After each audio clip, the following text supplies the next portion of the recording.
Cinemassacre's Monster Madness.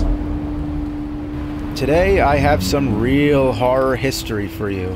I've always noted how Cabinet of Dr. Caligari from 1920 is probably the most influential horror film of all time, with a magical villain controlling a sleepwalking zombie to carry out his evil deeds, a slasher body count, a world depicted through the eyes of a madman, a monster carrying off the girl, and a finale on top of a building.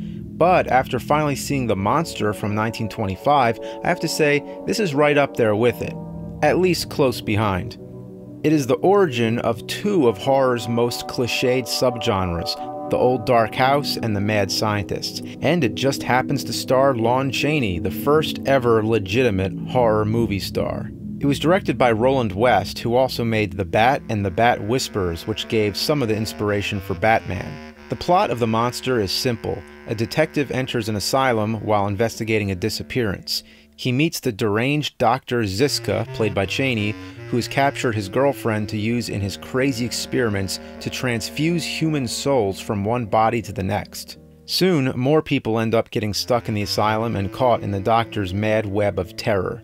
It's not that easy to define exactly what makes an old dark house movie. It isn't quite the same as a haunted house movie, but the two do overlap.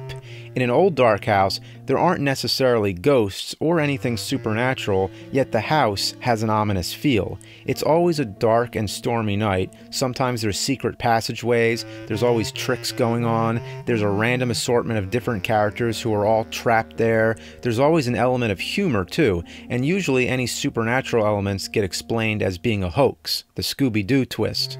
There were in fact some haunted house movies before this, and certain elements of the old dark house existed before, but this is the first time all the elements fully manifested together. Technically, there were earlier examples of mad scientists, especially if you count that there was a film version of Frankenstein in 1910, but the exaggerated portrayal of the scientist wasn't done before in this way. Lon Chaney, who is usually under heavy makeup, gives a hammy performance, evil and sinister, yet injecting comedy into it, much like a 60s Batman villain.